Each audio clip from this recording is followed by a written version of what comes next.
My friend Andrew has built a career upon generosity and positivity. He has spread good cheer through almost every kind of media we know. He's a TV host. He's a licensed podiatrist. He has 16 patents to his name, and a new album called 55 Cadillac that's just him and a piano. My friend Andrew has gone through the major label system and come out with his pride and fan base. He personally knows every celebrity worth mentioning. Spends his free time teaching crafts classes at local universities, keeps a strict raw food diet, and his enthusiasm is only matched by his charm.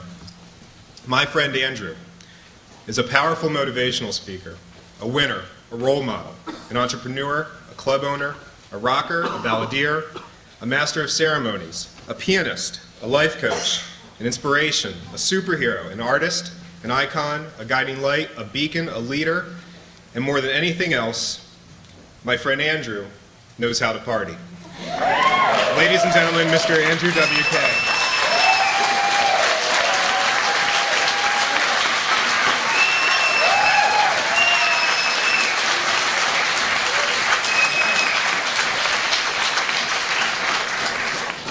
Hello, how are you? Thank you very much for coming today, and thank you to CMJ for having me here. I'm pleased to be here. It was great getting here today. I took a taxi cab, and I found it interesting that when you get in the taxi, you pay $2.50 just for opening the door.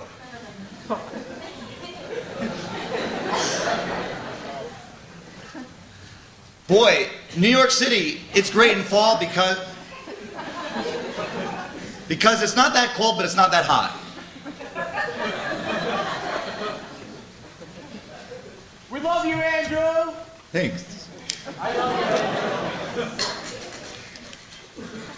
So, really does mean a lot to me to have the opportunity to speak here today as a featured speaker, the featured speaker. I'm not quite sure how I wound up in this situation or in this position, but I think that's been part of the story of my life. It doesn't make sense that I exist. It doesn't make sense that I get to do these things. And maybe that's why it's so entertaining. And for that, I am very, very grateful. So once again, to everybody who's come here today, for everybody who's worked to create this event, the CMJ Festival, or even maybe larger than that, the entertainment business, it's been a lot of fun for me to participate in, and I am sincerely grateful, not only for the challenges that it's presented me with and the opportunities to push myself, to test myself, but most of all for the chance to meet people who get off on the same feeling that I get off on. It's a feeling that's a bit difficult to categorize or even describe, but if you've ever heard a song that you like, that's pretty much what I'm talking about. If you ever get a chill down your back when a certain experience comes to mind, whether it be a movie or a performance or a song or a concert experience, it's a particular life-affirming feeling. Maybe even just life-affirming in that it makes me glad I'm alive to feel that way. And the fact that I can't necessarily express it to you doesn't take away from its power. It almost adds to its power because it remains mysterious. And not so long ago, maybe about 10 years ago, I decided that I would focus all my efforts in life on getting to that feeling. Now you could call that feeling joy, you could call it being entertained, you could call it being perplexed or confused. It's a feeling that is bigger than the way I normally felt day to day, yet it was familiar in a way that when I encountered that sensation, it seemed as though I had been born with that already pulsing through my veins, almost that I was returning to the most pure, primal place that it was to be a human being, not even just be me, Andrew, but to be a person at all. And I think that's at the heart of entertainment. I've been able to engage in it in a particular way, and again, have been grateful for the opportunities that have come along the way. But it's been awkward road at times that's taken me down different paths that I never would have been able to predict. But all along the way, I had friends and partners to support me and to show me, I guess, different viewpoints, different perspectives. And I'd like to do my best to share some of those perspectives with you today and really leave this open as much as possible to being a conversation and not so much just me talking to you. So at any time, if you'd like to ask, if at any time you'd like to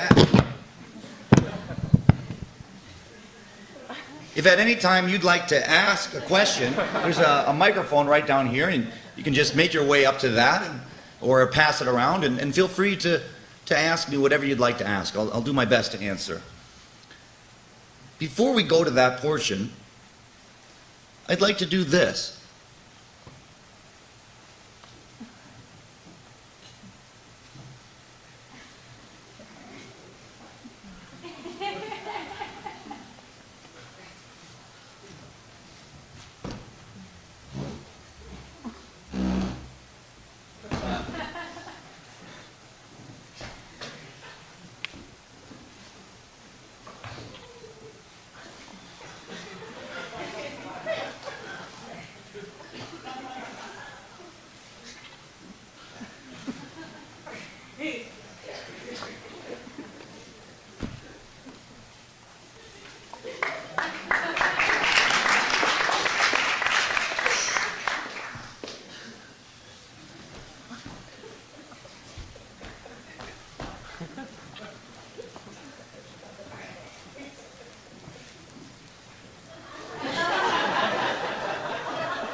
Thank you.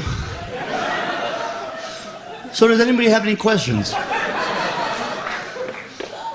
Why'd you do that? Is that your question? Yeah, why'd you do that? Well, I didn't like that chair. But rather than ask for it to be removed from the stage, I figured I would alter it to make it more like a chair I would like. And there it is.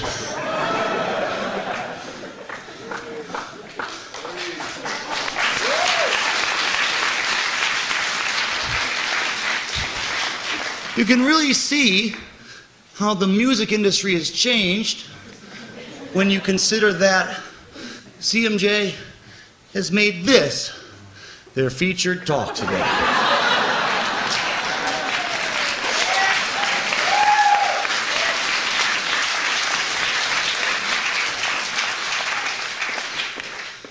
Anyone else have any questions? Anything they'd like to talk about? Go up to the mic so we can all hear you, please.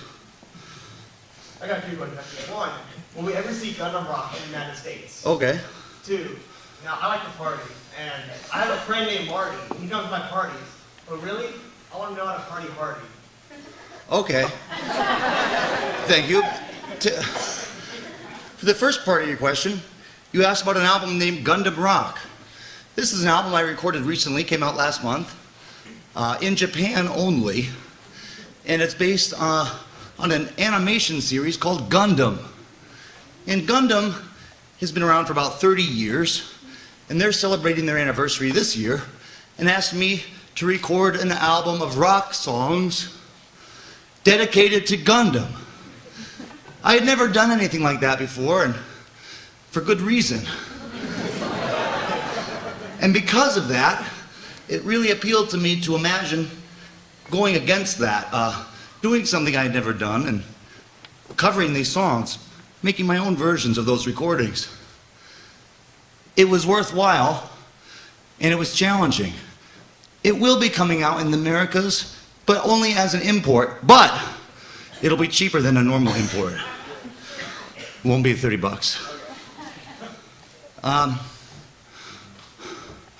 Second part of your question had to do with partying and party hardy.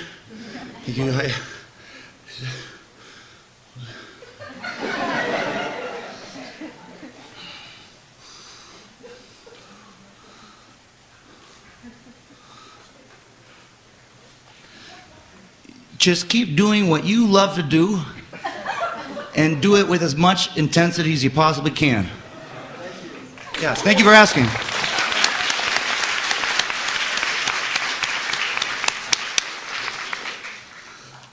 Anyone else have anything they'd like to ask? Yes, yes, would you mind coming up to the microphone, please?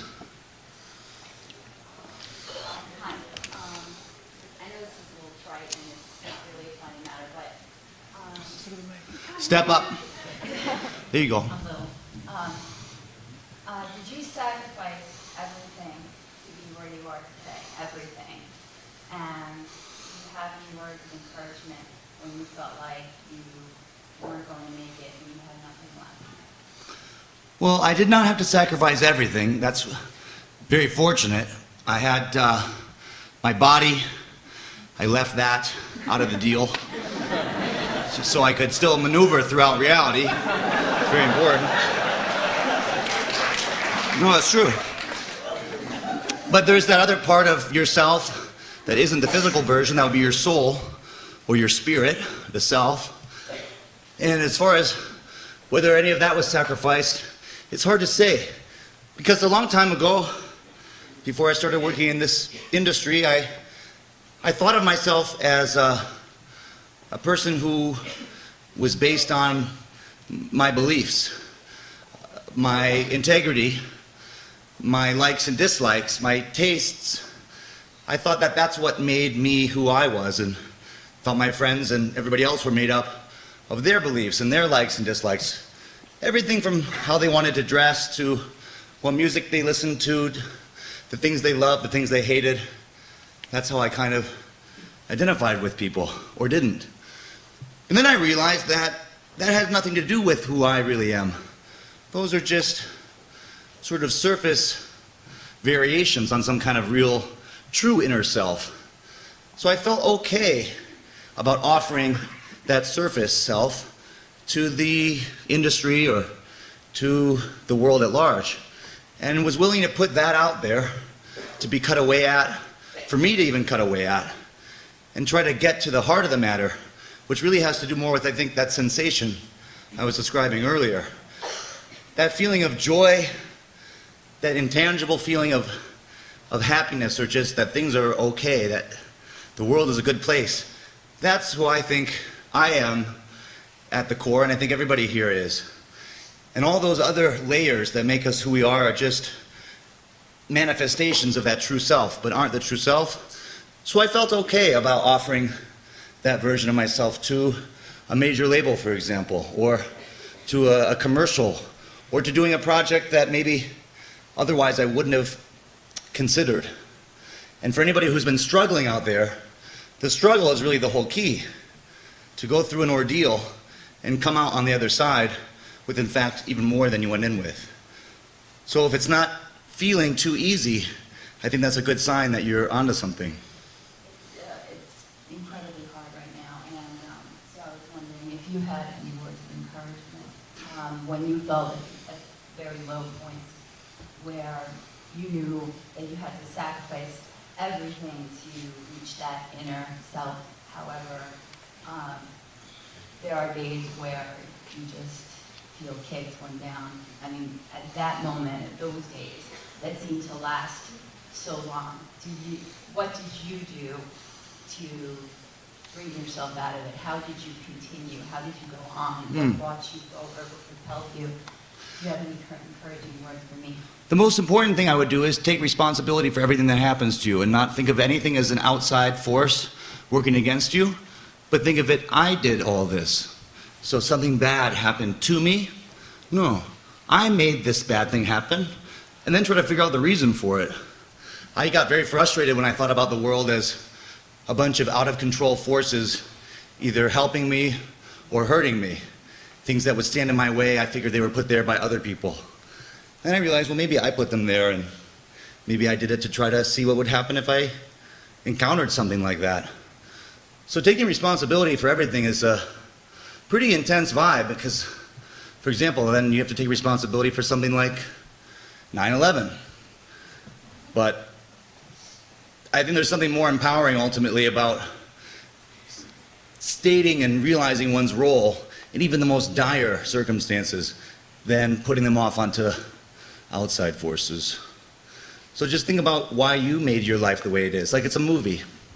And why did you write the script the way you wrote it? And why did you choose to make their character the way it is? And if it's too painful to look at it that way, then you can certainly go on looking at it as being more of a victim. But it's not as fun.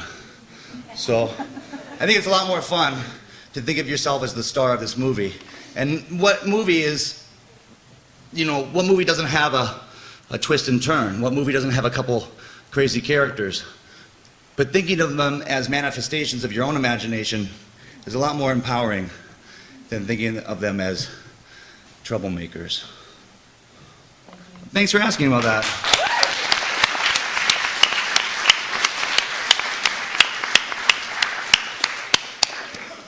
Yes, would anyone else like to ask a question? Oh, sure. Please go up to the mic there. I like your pants and shirt. Thank you.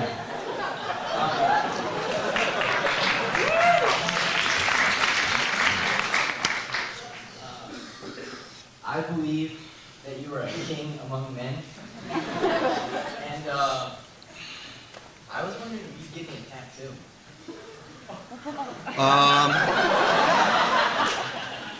Well, I have never given anyone a tattoo professionally before. I have given myself a tattoo before, but I don't think that counts when it comes to someone else's skin. Do you have the implements here? This is New York City. Okay, well, in New York you have to have a license to actually use a gun, but anybody can go get a needle and some ink from any kind of stationery store, I think, and that's what I used to do these tattoos here on my arm. But these ones were done professionally. As you can see, they're much superior. Just better line quality and better density with the ink. But I'd be willing to consider that offer. So, like, you would maybe party with me to the tattoo parlor and maybe sign your name on my arm and have the guy tattoo it? I will consider it. It's a very intense question to ask at this moment in this setting. And I like being on the spot, but I'm going to sidestep that spot and just stand around it, kind of walk around the spot, just circle about, and then I'm going to circle back and talk to you about it after I'm done being up here. But I appreciate you wanting to have my name on your body. That is a great honor. Thank you. Thank you.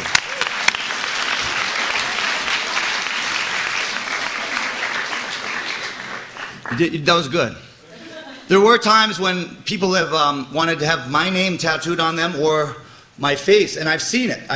The most recent time was a gentleman, and I think it was in Chicago, who, after a show I played recently, he came up and he pulled his pants down, which was an intensity of another sort. But he did that to reveal his thigh, which was a nice thigh. I mean, he was, well, anyway. So, and about this big here was a picture of me with this bloody nose, and it was intense.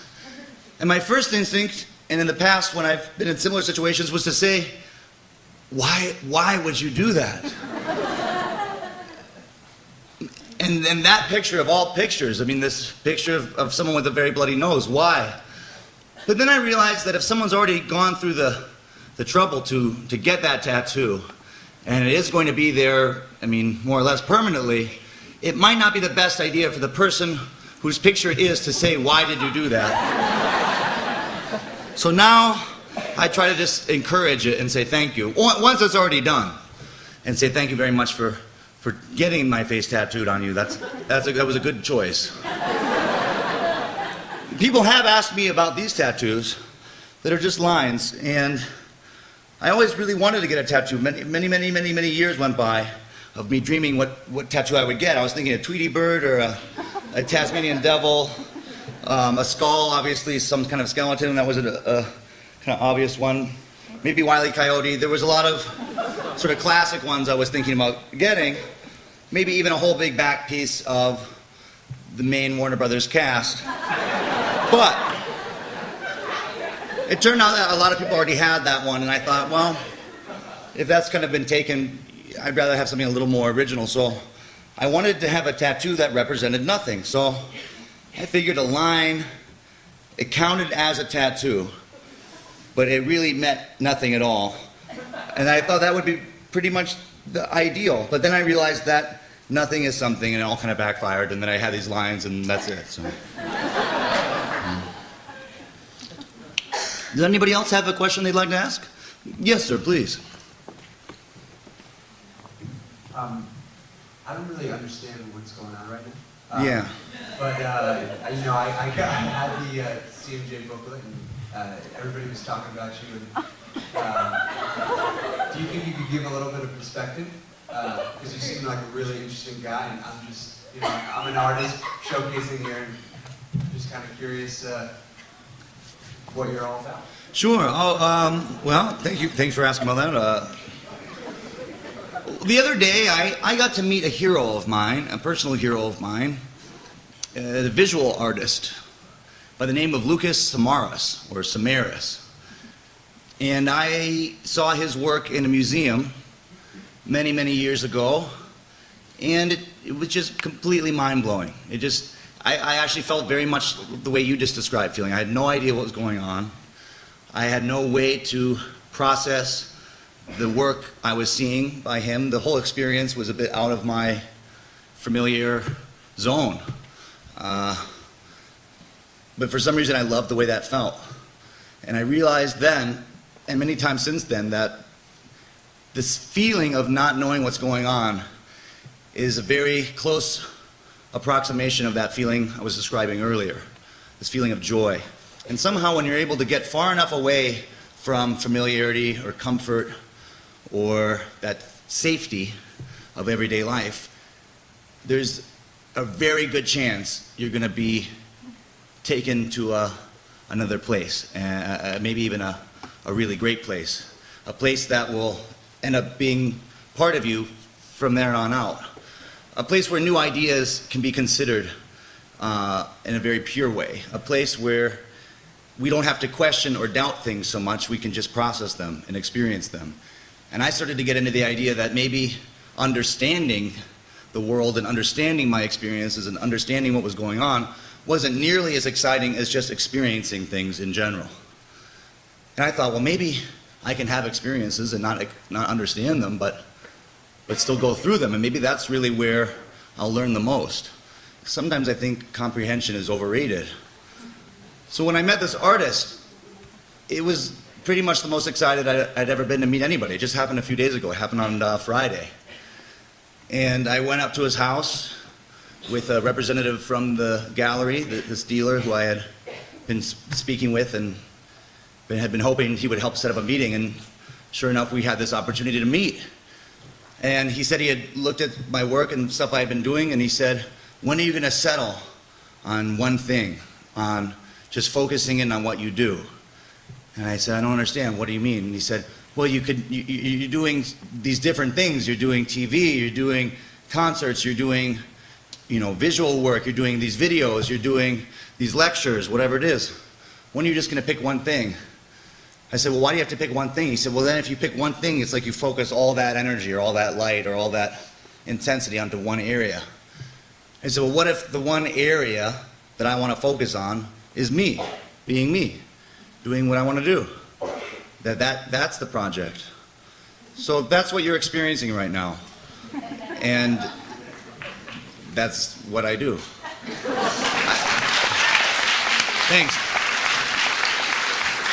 I got to a place where I just wanted to exist, and I didn't want to have to pick what I was supposed to do. I wanted to just have it come naturally, and that might be a bit impossible. That might be a little unreasonable in a way. But having worked in the entertainment business for a while now, it became evident that you could just pick one area, like music, for example, and make a record and tour, make a record and tour, make a record and tour. And I had been working that way. But then that doesn't leave a lot of opportunity for other kinds of work. So I got really excited about the idea of, what if I could just be an entertainer and just work in all these fields, and that if someone was going to get into what I was doing, they would get into what I was doing versus the particular thing that I did that day or the one thing I was supposed to work on. So I liked the idea that I could do anything, and that was all part of the vibe. Okay. Is anybody else? Yes, sir. Back there. Yes, exactly. You. And let's be thankful for the beautiful weather that allows this man to wear shorts on a day like this in the middle of October. Sorry, I don't have any white pants. Well, that's all right. I was just wondering, you've been on tour quite a lot. What's like your favorite memory from being on tour? Are you okay? No, I'm not, but...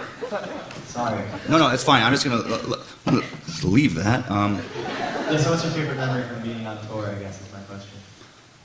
A long time ago, you can sit down because it might be awkward to stand there. I realize that now. That's a great question, and thank you for asking. Touring is fantastic. It was a life-changing experience getting to go out on a tour bus. I used to really dream about what it would be like to get on the tour bus for the first time and actually start to drive away from wherever we were. And that feeling of looking out the window and seeing the road pass, somehow seeing it out of the window of a tour bus made whatever was out there so much cooler and so much more exciting to pass things by from a tour bus than from a car or a train or a Greyhound bus or something. And getting to actually see that come true was an incredible experience. And I've had enough dreams come true for me personally that I really believe 100% without a doubt that you can do whatever you think about enough. And almost that thinking about it is almost enough to make it happen. But there is some amount of action that is involved with actually manifesting. And when it comes to tour and favorites in general, I draw a blank because I can't pick one favorite. I've had a really hard time doing this, and you're not the first person to ask me what my favorite show was, or where's my favorite venue, or favorite city. What's your favorite album? What's your top 5 songs of all time? What's your favorite movie? Which is your favorite book? And I started to realize all of these things they're talking about are my favorites. And why do we have to settle on one thing, or top 5 things, or top 10, or top 100, any kind of ordering when it comes to entertainment? I want comfort and familiarity from my friends, from my family, from my home, my bedroom. That's where I go when I want to feel safe and secure and familiar with what's happening. When it comes to entertainment, I want to have my mind blown to pieces. I want to be shredded and chewed up and then spit back out. I don't want to have any idea what's going on. I don't want to be able to have any idea how to order that experience. And when you have so many fantastic movies, so many fantastic cities, so many fantastic songs, why do we have to pick one? Especially when picking that one all of a sudden makes all these other songs somehow less, somehow secondary, somehow inferior to that one. It's like when I used to have stuffed animals in bed. I'd have a very chubby teddy bear, had a very plush, rounded forehead. It was very appealing. Had two sort of semicircle ears, beady glass eyes. You've seen these types of dolls. But then I also had a really beautiful, plush, I don't know how to describe it. It wasn't a bear, it wasn't a dog. It was an animal. And it was equally appealing. But whichever one was closest to me, I felt like was getting the best treatment. When I would go to sleep, I'd put the one that I really liked right next to me. But then I would always feel like, what happens to that one that's on the outside? And towards the edge of the bed and a little bit colder in the night and maybe doesn't get that warmth from my body. And so I would rotate them and take turns so they would each have a chance to be close to me. And when it comes to those things in life, like entertainment that we go to feel good, I don't think we need to just pick one. And I think that's, again, our mind grasping for that sense of understanding or that sense of order, that sense of comfort that I don't particularly, personally want from entertainment. That's why we have, like, our bed, for example. It's like a very soft, comfortable place. I don't want that to be unpredictable. I don't want to climb into bed and have there be a spider in it or a bunch of needles or even a wet spot. I don't want anything like that. But when it comes to a song, please take me on a journey to a very uncomfortable, unfamiliar place. And I won't feel the need to order you. Thanks for asking about that. Anyone else?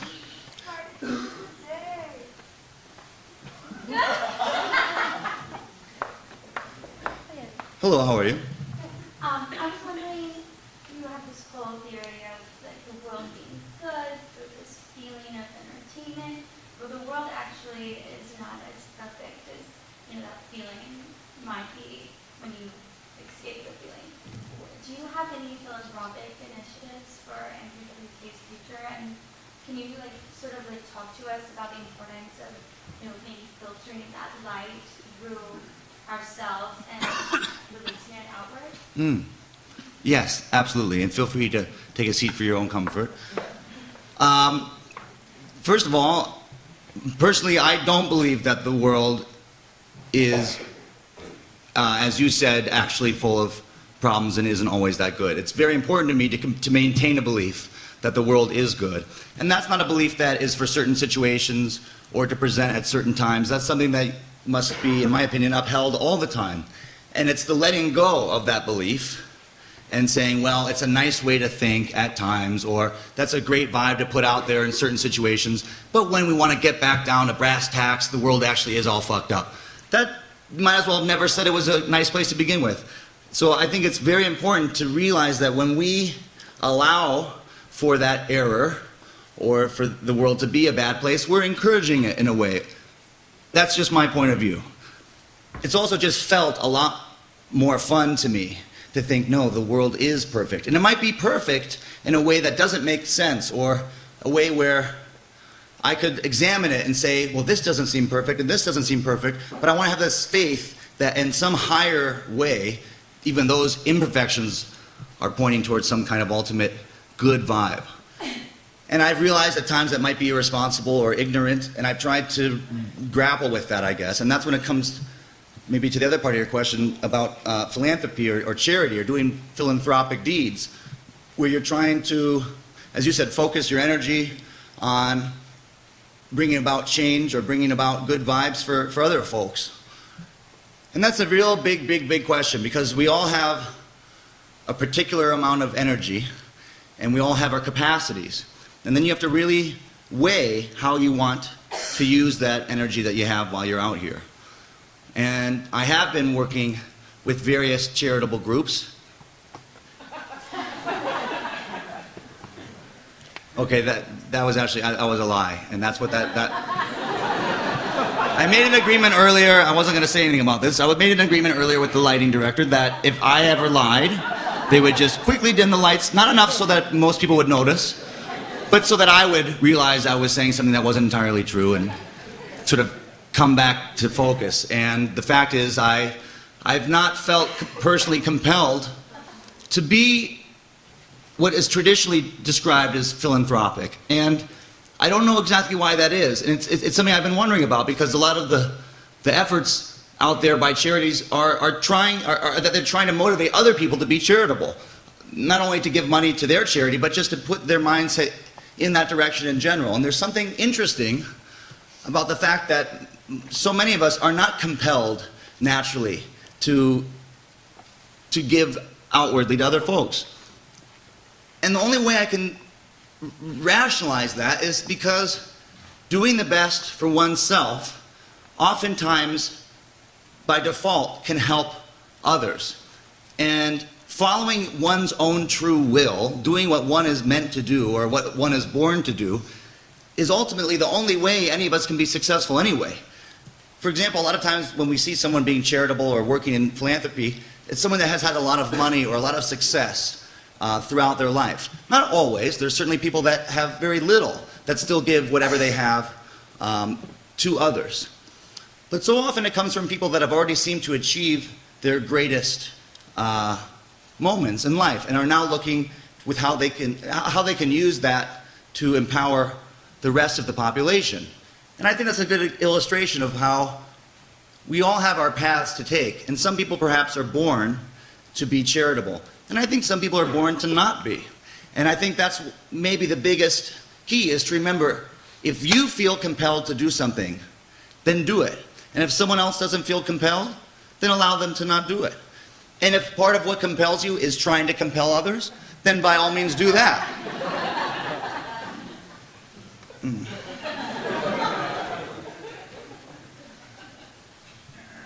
Any other questions? Yeah, way in the back, a New York Yankees hat. Come on down.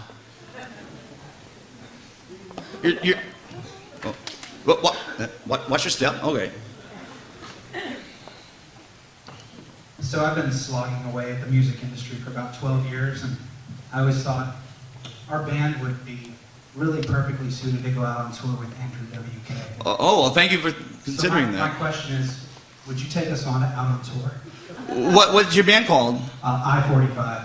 I-45? Correct. The letter I or E-Y-E? No, I, as in just the letter I. Okay. Oh, by the way, I have a couple of them. I got a Mighty Mouse. You got a Mighty Mouse? And I got a Calvin and Hobbes. Okay. Well, they're not Warner Brothers, but they're in the same family of... I thought about the Warner Brothers on the back, but in a mosh pit. Okay, well, that would have been cool, too. So that's just my only question. We have a van and a trailer, and we'd be willing to play 365 shows a year. That's the great thing about CMJ, is not only is it an opportunity to come and participate and learn and listen, it's also a place to come and present yourself. So thank you for presenting yourself to me and I-45, to all the folks here in this room, and I certainly will consider your offer. And we are actually looking at touring in the next coming months, so please, if you go to my website, my contact information is on there. Okay. Get in touch. And I have a free CD for everybody in the room. You hear that, guys? Yeah, of course. That's a big part of what this is about. It's a big part about CMJ and about all music conferences, is you go there to get yourself out there. And that's actually an interesting topic unto itself, because I've met a lot of people who have asked me, how do you get out there? How do you make yourself known? How do you get attention? How do you make a mark? How do you get the ball rolling? And the question is a very good one. The only way I've been able to think about it is to make yourself stand out and to take risks, to try to expose yourself in a vulnerable way. And there's a lot of successful artists out there that I would say don't really expose themselves, or don't necessarily put themselves in vulnerable positions and do quite well. So it doesn't necessarily take that. But anybody who's performing, anytime you go up on a stage, anytime you put yourself in front of other folks, you're taking a risk. And that's really the key. And even you coming up to ask that question, that's being vulnerable. Because you could have made a huge fool out of yourself. You could have come up here and asked a completely absurd question that had nothing to do with anything else we were talking about, that was only related to something based on the industry. You could have done that, and yet you didn't, and you put yourself in a vulnerable place. And you could have been humiliated even after the fact, where I could have gone on to almost sort of spin the question back in on itself and talk about the various aspects of CMJ, of asking questions, of being vulnerable, and yet that didn't happen either. And so the important thing to remember is to keep being vulnerable, to keep humiliating yourself, really, to keep chopping away at that ego. Because like we were talking about from the very get-go, with a lot of these topics, they come back to the idea of yourself, and what do you want to do, and what are you meant to do, and what were you born to do. And sometimes carving away at the idea of ourself, the ego, the way we think we are, the way we think we should be, the way we imagine ourselves to be, slicing through that, completely crushing it in the most painful way, to me is really the best feeling in the world. And then building yourself back up and realizing that even the act of crushing your ego still involves the ego. So use the ego, humiliate it, and then sort of see what happens as a result of those two actions. And yeah, thanks again for asking to tour with me. Okay, yes sir, way in the back with a sports jacket, sport coat. It's a three button number. I can't hear you. It's a 3-button coat. Sports in this jacket. Why would one call it a sports jacket?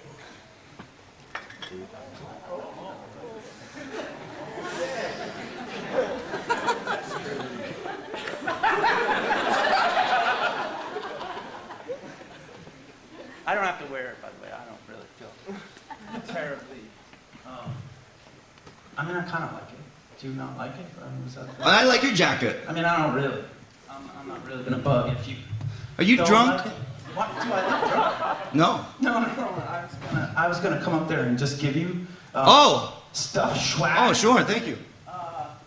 And tell you that it's a really cool, amazing thing to sit in here. The name Every Boy, I came up with a mutual friend of ours, Melissa Cross. Oh yes. Love her. Yes. Melissa Cross is my vocal coach. Yes, mine too. Yes. And she loves you. She's amazing. Is amazing, yeah. And she helped me come up with the name Every Boy. Okay. Every Boy's obviously a spin on Every Man. Everyboy.net. Everyone comes here Saturday night. Blah blah blah. But the thing that you said that really kind of hit me is the idea of being true to oneself, because the only thing I can guarantee to everyone is that I can fully guarantee it, like make God strike me down right now with lightning, if it's not true. It's a sport jacket. He's got me. He won't get you. Is that I can be the best me that ever existed in the whole universe. I am the only, uniquest, rarest gem. Is this person. Yes, thank goodness. There is only one of you, and that is true. There is only one of you, and that is a good thing. And that's a great thing for everybody. There is only one of each one of us. But let me just, the real reason I came up was I wanted to ask if you knew there's this guy behind you who keeps mimicking exactly what you do, and I think he's mocking you. Okay, I appreciate that. That was actually something we had worked out ahead of the show, and we were hoping that you wouldn't notice it, or at least not bring it up. But the fact that you have just adds to it, and in the most awkward way, which I really appreciate. And thank you again for using the opportunity of CMJ to promote, because that is part of what this is about. And you did mention also your singing teacher, who was my singing teacher for many years, Melissa Cross. Excellent, excellent, excellent singing teacher. She also introduced me to my wife, so I'm even more grateful to her for that. And it's an amazing thing to be able to meet someone who's also benefited from her skills, so thank you very much. Now, as far as being true to oneself, yes, you can only be yourself, and whatever you do is what you do. I guess the idea is to think about what really feels the best and what motivates you the most. And I've thought about that a lot in terms of, well, let's say I have a day job, but really I would rather be doing something else. Now, how do I tell when it's time to quit that day job, or how do I tell when it's time to gamble everything on that dream? How do I respect that dream while also being responsible about my day-to-day obligations or responsibilities, whether it's paying rent or raising a family or all that? You can't. I just think it's as simple as that. You have to completely go whole hog, and you have to be completely irresponsible. Because the minute you hold on to some sense of responsibility in terms of not being crazy, not throwing away or committing career suicide, whether it's a day job or something else you're doing, I think that's again, that it holds you back from that full potential of going all out. So I would say not only to be true to yourself, but to be true to yourself by truly doing what you want to do. And from my experience, when I felt like I was making a really bad decision, those were the ones that always pushed me the furthest ahead. Maybe because I was the most scared of what would happen if it went wrong, or maybe I was worried about the implications or the potential side effects or the worst case scenario. But I was so motivated to not have those worst case scenarios play out that I got it together enough to always see it through. So my only advice is to do the craziest things you can think of. Do the most risky things. Do the things that seem the least reasonable or safe. And I think that's the surefire way to get some kind of result. If it's not the result you're looking for, just please don't tell anybody I told you that advice. Also, I wanted to point out one thing you also said about being yourself and about, I guess, being the best version of yourself that you can be. I've had people ask me about how you be a successful musician. And I said, well, are you playing music? And they said, yes. And I said, well, are you enjoying it? They say, yes. And I said, well, do you feel like you're constantly improving at playing? And they said, yeah, the more I play and practice. I said, well, then you're a successful musician. And there's a big difference between being a successful musician and being successful in the music business. Just like there's a big difference between being someone who plays an instrument in the studio and someone who would, I guess, form a group or name their act after themselves or set out to stand out and be a singular person. But each path is valid. So it's about clarifying exactly, I guess, what you want to do within that. Just like there are people who are amazing musicians but not necessarily performers. So the more clear, I guess, we can be about exactly what realm we want to operate in, the more we can keep that vision in front of us, a vision that's so clear, a goal that is so focused that it almost feels like a memory. It doesn't feel like something that you want to do. It doesn't feel like I'm going to get my band on this label, or I'm going to get my band playing before this size audience. It almost feels like you're remembering, wow, then it happened where we got signed to that label. Then it happened where we played before that number of people. I had a vision when I was about to release my first album about everything that was going to happen. And I had it by myself when I was in a gas station convenience store in Ann Arbor, Michigan. And it was a very strange feeling because it wasn't this big epiphany, this huge awakening or sense of clarity about everything that was going to happen. It just felt like someone reading my biography to me. And it was a very strange phenomenon. I didn't take it too seriously at the time. It felt like I was remembering a strange dream that I'd had. But then over the next 10 years, really, as things unfolded, I realized that everything I had remembered actually happened. So I would encourage us to all look at our lives, again, kind of like that movie script, where you're the main character and you get to write this incredible story for yourself. And the more outlandish it feels to be doing that, I'm telling you, that's more encouragement that you're on the right path. Anyone else have any questions they would like to ask? Yes, sorry. Hi, I'm Ray. Ray? Ray. Oh, Ray, pardon me. How's it going? I'm well, how are you? All right. I have like a two-part question, if that's cool with you. Yes, okay. All right, the first one is like, I know you probably don't really believe that you've ever failed, per se, and that's in air quotes. But have you ever like entered a situation where, you know, you just feel like you didn't do as best you could, and how'd you deal with that? And also, you mentioned that you were going to have a riddle for Twitter, and I was wondering, when's that coming? So, Oh, well, that's very nice of you to ask. Actually, while we're on that subject, how much more time do I have right now? As much as you want.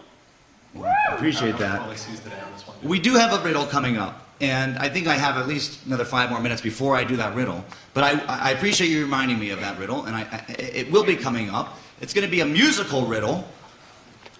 The thing about riddles these days, and I didn't realize this before I offered to do a riddle, all the answers for the riddles are on the computer. And as far as coming up with a fresh riddle, even variations, pretty much everything that's ever been done in terms of a question and an answer, the information's available. So I had to come up with a spin on the riddle, and I'm going to do it through music, and I actually really hope that you get it, since you asked about it. And the great thing is, whoever gets the riddle will get this beautiful Roland V Studio 100. This is a portable recording studio done in partnership with Cakewalk. And actually, I recorded the majority of my first album on Cakewalk. And that is 100% true. I want to put that out there. I never would have been able to make I Get Wet without Cakewalk. It was the first time I ever recorded on a computer. So it actually is very meaningful to me and very significant to be here on behalf of Cakewalk. So at the very end, I'll do this riddle, and you will win this. And you will also win an autographed album of mine called 55 Cadillac and an autographed CD.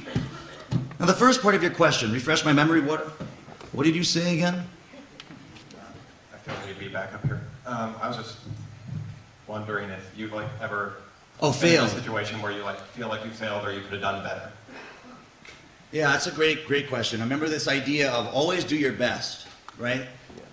Way back in school, the best teachers I had, my mom and dad, it was always this idea of, well, just do your best.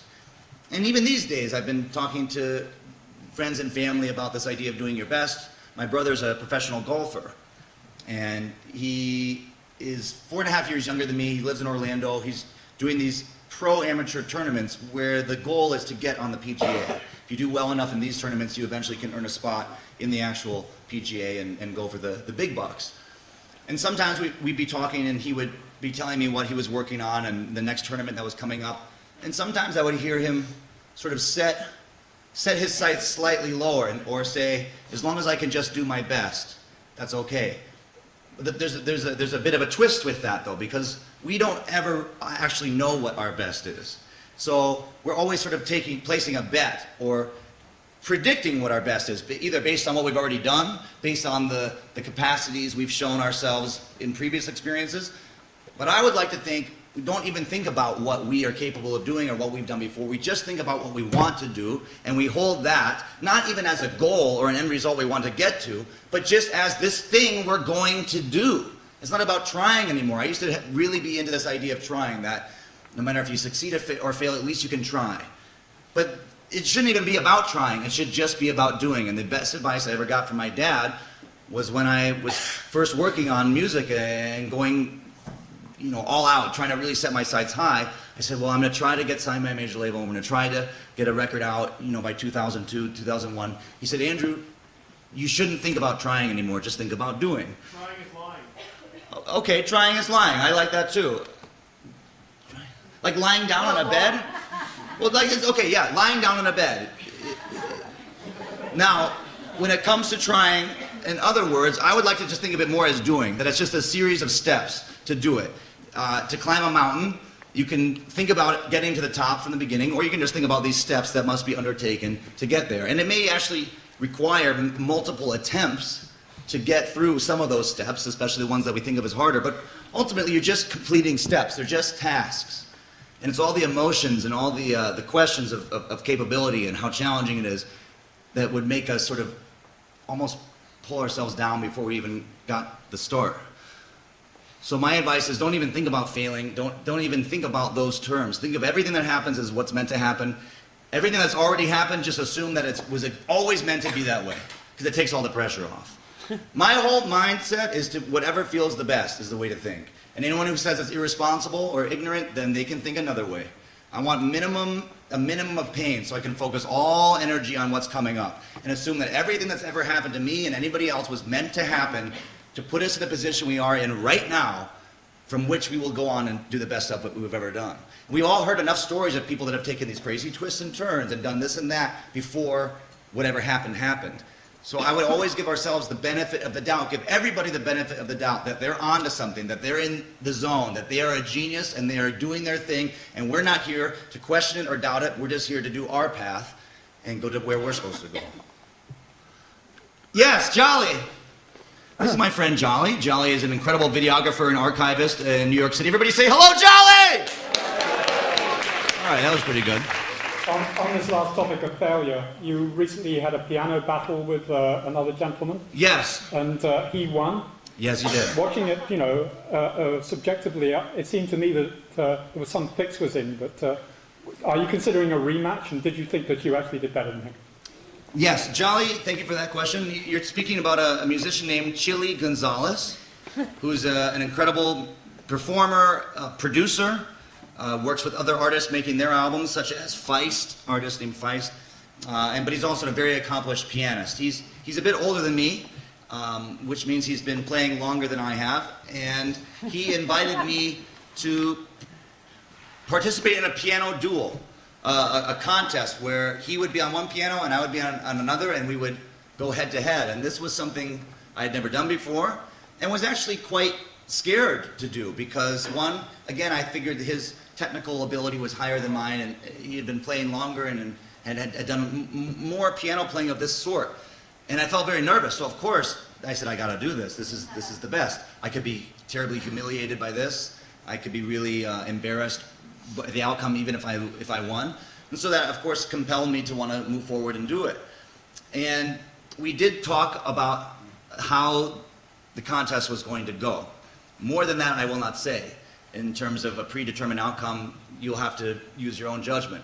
But the fact that this guy, who was so accomplished, was willing to play with me was a great honor. And I didn't do my best. I just played, and I lost.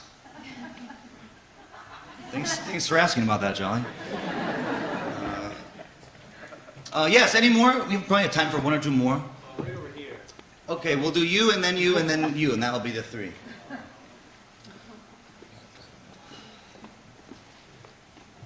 Yeah, we met outside. Yes, I remember that. I kind of have two questions, but I'll shed the first question because I kind of have an idea of what your fear is, but not really. No, that's good. Any questions you can answer in advance? That's fantastic. I have a lot of conversations. Anyways, this is something I usually ask all artists that I've interviewed. What's the funniest joke you've ever heard? You remember a few moments ago when I was talking about favorites and things like that? No. This is not favorites. This is like downright funny. It's like out of the blue, you're walking down the street, you just think about it, you just start laughing to yourself. I'm grateful that I have not been able to order my life in this way. And this is a great point. I'm glad you asked this. I have not been able to order my life in the way of best, of worst, of funniest, of least funny. I have not. And I have made that a conscious effort, I will admit. I want to be awash in experience. Try it on a subconscious level. That's even more so. That's what, the subconscious just goes in complete turmoil. There's no rhyme or reason about anything. It's the conscious mind that is looking for that order.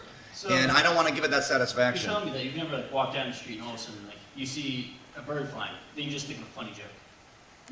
Well, that I gotta admit, there was a time when I did see a bird flying and I thought of a really funny joke. But it wasn't the funniest joke. It was funny at the moment. It was funny. I mean, I don't know if you would think it was funny. Try it. Okay, what do you call 2 packets of Heinz ketchup? What? Two packs. All right, well, hey. Okay, so you have my sense of humor. That's good. So a lot of people I told that to, they said there's nothing funny about that, and it's not even funny in an unfunny way. But I thought there was something kind of subtle about it in the subconscious, funny kind of way. See, that's my favorite humor right there. And I'll tell you, I've got one joke for you. Why did the little strawberry cry? Why did the little strawberry cry? Yeah. How come? He recently found out his parents were in a jam. He recently found out his parents were in a jam. That's fantastic. Thank you.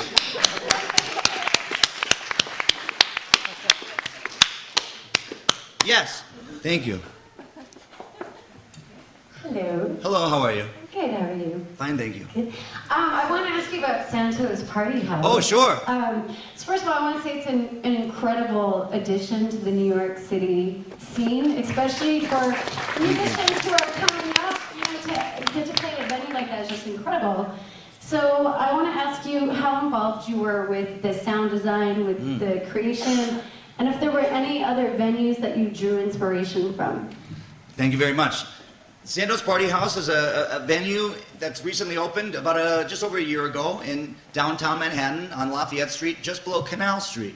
And I am one of the owners along with 5 other primary partners and then a whole slew of investors and then a whole slew of staff and crew, meaning to say that I'm only one person amongst a huge, huge group of people who've made an incredible effort and invested so much time, energy, and money and just belief that a new venue could be opened. When I say new, meaning no venue had ever occupied this space. Every other venue project that I've heard about or been involved in New York was always taking over another venue, taking over a bar, taking over a place that already had a liquor license. This was a place that we built brick by brick from the ground up. So it was a very large undertaking, and it remains absolutely the largest project I've ever been involved with in every way. Financially, in terms of the actual workload, in terms of the number of steps.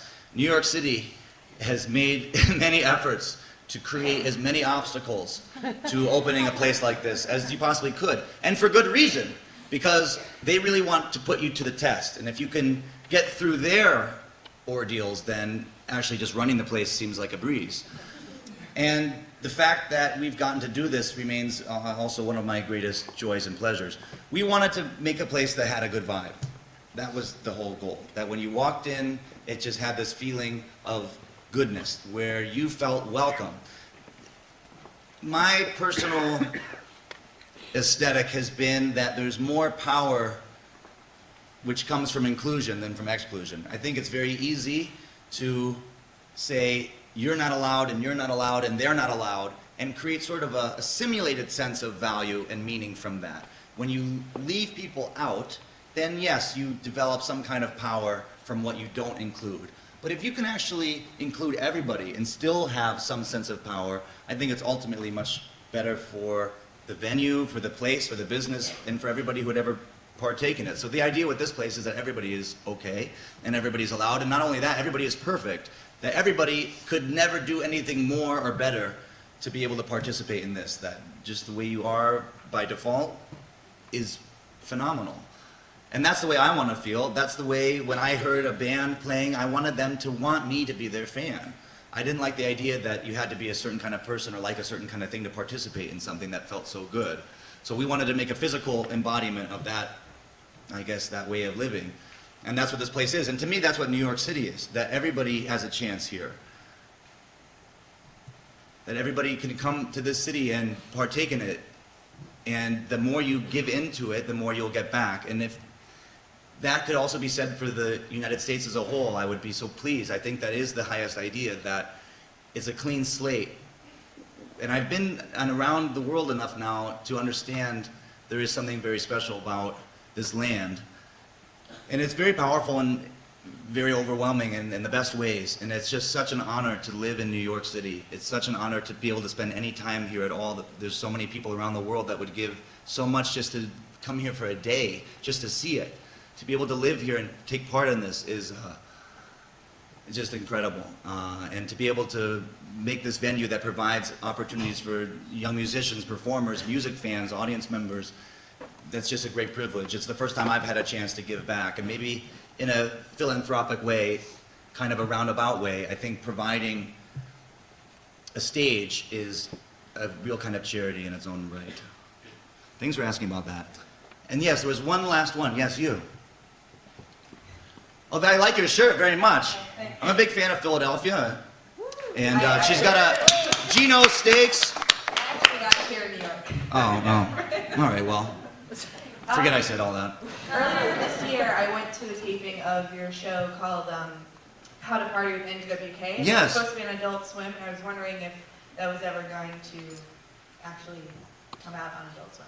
Well, thank you for asking about that. Thank you for attending that filming. That's fantastic. That was a pilot where we were going to see what it was like for me to host a show. And I've been on many shows on TV, all different sorts, but never had hosted a show. And we filmed this pilot at Santos Party House, actually, and it was a lot of fun. And from that, I got to do this show on Cartoon Network now, part of Adult Swim, same family. where I get to host and be the cheerleader and ringleader, sports commentator, coach, pep talker for 2 teams of teenagers blowing things up. And that's, again, it's just a dream. It really is like a fantasy. I really do feel at many times in my life like I fell asleep at one point, maybe under the influence of some very intense chemicals, and never woke back up. And I've just been having this incredibly lucid dream where I get to do things like blow up stuff with 13-year-olds. And that's the TV show that I got out of that pilot that you participated in, Destroy, Build, Destroy. Thank you for asking. Okay, so I have just enough time now to do a riddle with you, and then maybe we'll sing one song. I'm going to move over to this piano real quick. Yeah, thank you. Okay, so first I'll do the riddle, okay? And the riddle is a musical riddle. I'm going to start on the key of G. Okay, that's important. So even if you don't play music, you should be able to get the answer to this riddle. It's a musical riddle. You win this Roland portable studio, as well as signed copies of some of my albums. Here is the riddle.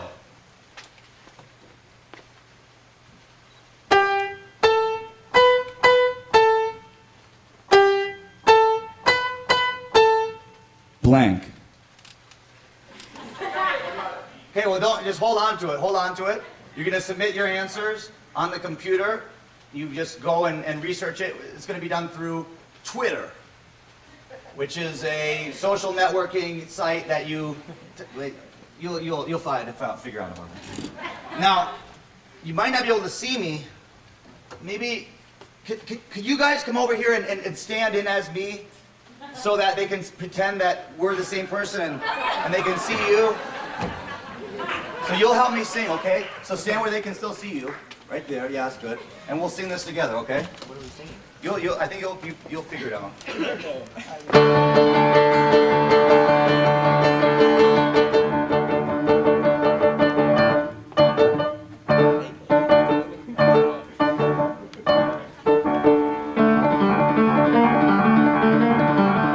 This is just the introduction.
Thanks. Have fun at CMJ.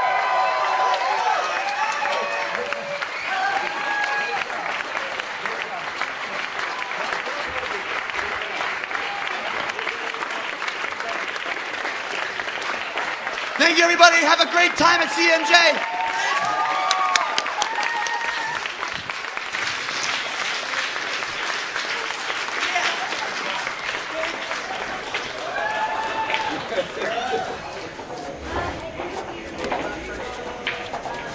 Hi, I'm a friend of Andrew's. Do you want to just tell me about the painting?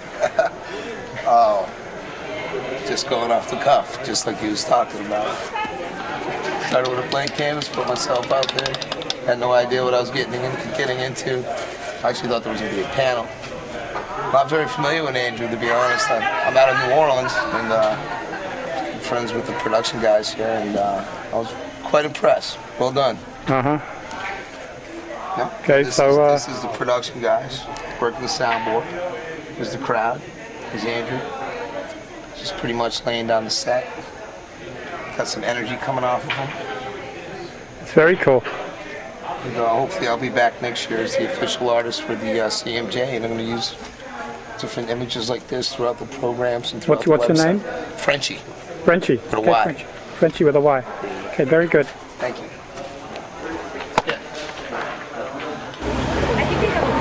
Okay, so Andrew didn't sign your arm then? What, he ran away? I guess. But it was cool to get up there with him, right? Oh yeah, it was the best time of my whole life. I can die tomorrow because now I'm happy.